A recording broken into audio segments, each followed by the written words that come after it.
किस्मत से तुम हमको मिले। Chapter number 3। अगले दिन मानवी सुबह सुबह में पेपर पढ़ रही थी और बाकी जगहों में जॉब वैकेंसी ढूंढने लगी। राधिका अभी अपने जॉब पर चली गई थी। आज कुछ खास नहीं था तो बस वह जॉब अप्लाई करती और थोड़ी देर किचन में चाची की मदद करती। रात का खाना मानवी ने बनाया था, भिंडी की सब्जी, उसके साथ चपाती और चावल, चखने में कुछ पापड़ और आखिरी में मीठे में गाजर का हलवा।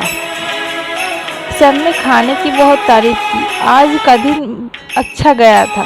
अगली सुबह मानवी को एक कंपनी से इंटरव्यू का कॉल आया तो वह सुबह जल्दी तैयार होकर नाश्ता कर चली गई। वहां जाने के बाद पता चला कि जॉब सर्च की थी, पर मानवी फाइनेंस स्टूडेंट थी। शाम को जब वह उदास होकर घर आई तो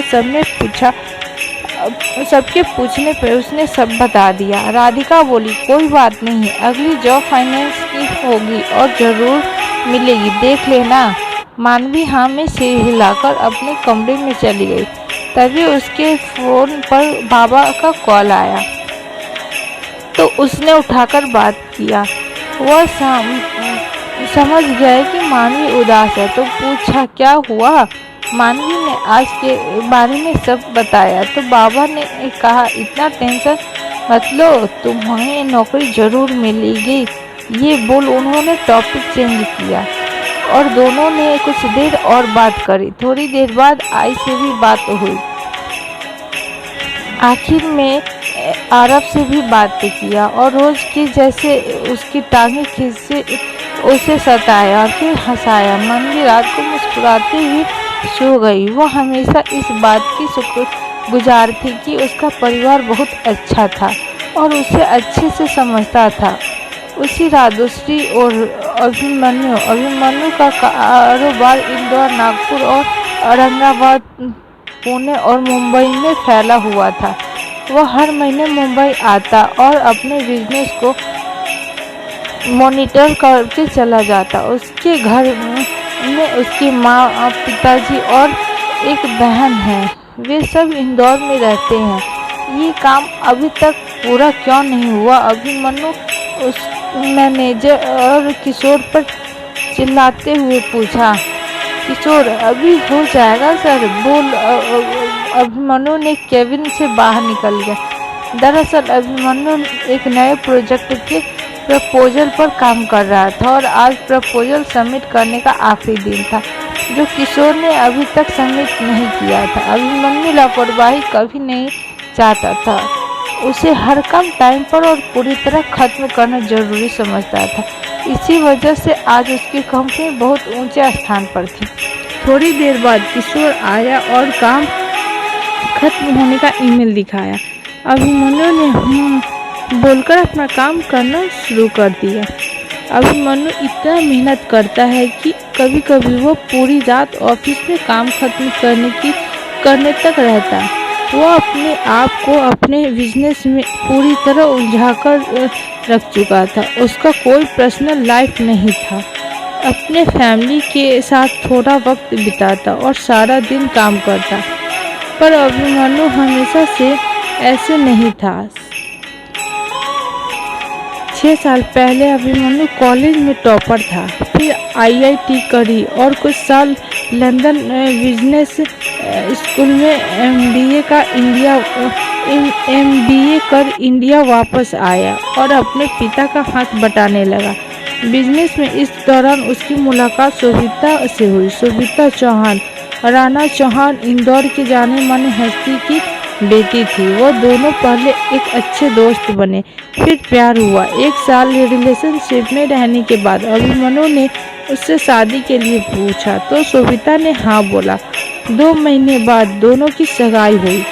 दोनों परिवार बहुत खुश थे। शादी का मुहूर्त 6 महीने बाद का निकला तो सब शादी की तैयारी में बिजी हो गया। शोभिता की कुछ सहेलियां जो विदेश में रहती थी, वह भी उसकी शादी के लिए 1 महीने पहले ही आ गए थे। इन सब में उसकी एक सहेली पायल थी जो इंदौर की ही थी। पायल सिंह राठौर, अमर सिंह राठौर की बेटी। अमर सिंह राठौर इंदौर के बहुत बड़े बिजनेसमैन में से एक है। उनका कारोबार दुबई, लंदन और अमेरिका में फैला हुआ था।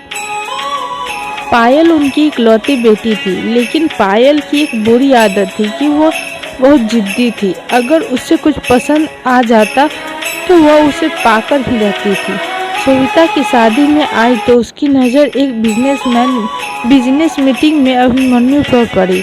अभिमन्यु बहुत हैंडसम था, लंबा चौड़ा गोरा था। वह जहाँ पे भी जाता लोग उसे ही देखते रहते। उसके काले बाल, भूरी आंखें और ब्यूटीफुल स्माइल देखकर लाखों लड़कियां फिदा हो जाती। आज सविता उसके मंगेतर को अपनी सहेलियों से इंट्रोडक्शन कराने कैफे अभिमन्यु के साथ आई। सविता ने सबको अभिमन्यु से इंट्रोडक्शन करवाते हुए बोली, गर्ल्स, ये मेरे होने वाले हस्बैंड हैं, अभिमन्यु सिंह रावत। पायल को जब पता चला कि अभिमन्यु ही सविता का मंगेतर है तो पायल इसे बर्दाश्त नहीं कर सकी। देखने में पायल भी खूबसूरत थी, पर अभिमन्यु ने उसे मुड़ के भी नहीं देखा, बस हेलो बोल अपने फोन पे कुछ करने लगा। बगल में खड़ी मोना, उसकी एक और सहेली, ने फुसफुसाया, वाह यार, सविता की तो लॉटरी लग गई। एक तो इतना हैंडसम, ऊपर से इतना अमीर, किस्मत है सविता की। अंदर ही अंदर पायल आग बबूला हो रही थी। ऐसे तैसे कर पायल ने अपना गुस्सा कंट्रोल किया। पायल अपने मन में बोली, अभिमन्यु सिंह रावत, किस बात का गुरूर है तुम्हें? इसे तोड़ने में मजा आएगा। यह शादी तो मैं होने नहीं दूंगी, चाहे जो हो जाए। मेरी नज़र तुम पर पड़ते ही तुम मेरे हो गए। अब कोई नहीं छीन सकता तुम्हें मुझसे, सविता भी नहीं। ये सोच वो अपने घर चली गई। घर पर आकर उसने अपने पिता से पूछा, पापा, आप अभिमन्यु सिंह रावत को जानते हैं? अमीर जी बोले, हाँ, हमारे उनके साथ बहुत बिजनेस डील्स होते हैं। उनके पिता मेरे अच्छे दोस्त हैं। पायल, वेरी नाइस, गुड जॉब।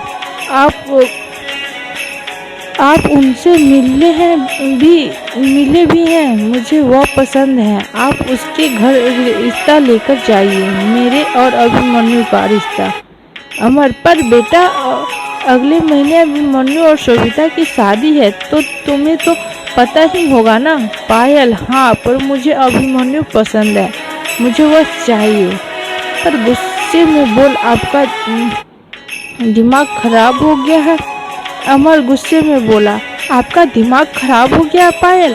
आपकी जिद को पूरा करने के लिए हम उनकी शादी नहीं तोड़ सकते। पायल, क्यों नहीं तोड़ सकते? शादी ही तो है। अगर मुझे अच्छे से याद है तो आपने ही बचपन में बोला था कि बड़ी होकर आप मेरी शादी राजवीर सिंह रावत के बेटे अभिमन्यु से कराएंगे। पायल आगे बोली, तब मुझे कुछ समझ नहीं आया था, पर अब मैं उसे चाहती हूँ। I want him. अमर कुछ याद करते हुए बोले, वह मैंने तुमसे नहीं कहा था।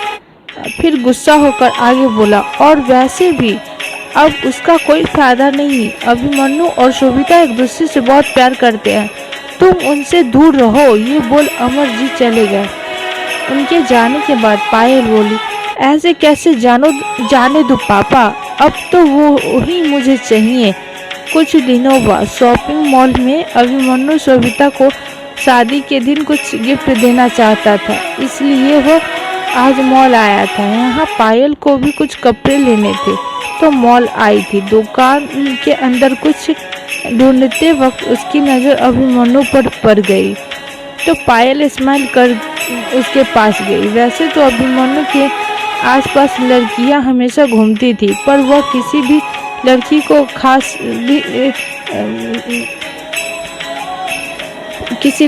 को आस भी नहीं डालता था। उसे सिर्फ सविता पसंद थी। पायल ने उसे रोकते हुए बोला, hello Abhimanyu, how are you? Abhimanyu पीछे मुड़कर देखा पर पायल को पहचान नहीं सका। उसने पूछा, I am sorry, do I know you? Payal को अंदर ही अंदर गुस्सा आ रहा था। उसने अपने चेहरे पर आने नहीं दिया। मैं शोभिता की फ्रेंड हूँ। उस दिन शोभिता ने ही हमें इंट्रोडक्शन कराया था, याद है? नाकाम कोशिश के बाद भी अभिमन्यु को याद नहीं आया तो उसने झूठ बोला। अच्छा हाँ, याद आया, उस दिन कैफ में। But what's your name? Payal बोली। पायल सिंह राठौर। अभिमन्यु बोले, हेलो पायल, आप अमर सिंह की बेटी हैं? पायल जी, पर बचपन में पापा ने हमें विदेश में पढ़ने छोड़ दिया था। बहुत सालों बाद इंडिया आई हूँ। अब ग्रेजुएशन भी यहीं करूँगी।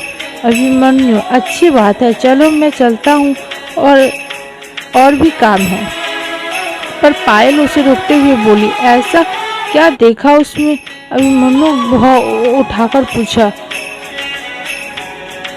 कुछ नहीं समझा।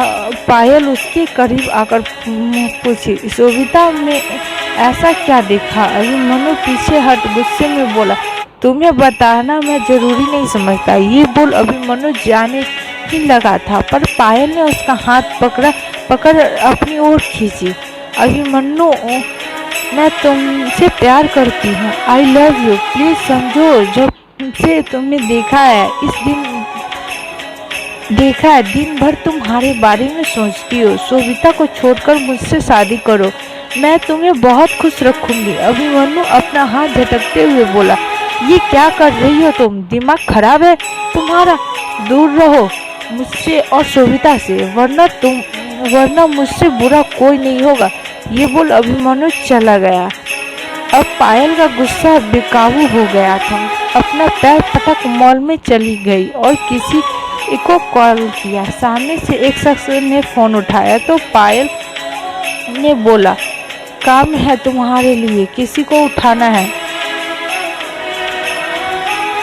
आज के लिए इतना ही। एक ही कहानी जानने के लिए सुनिए किस्मत से तुम हमको मिले, चैप्टर नंबर 4। तब तक के लिए इतना ही। जय हिंद, जय भारत, प्यार।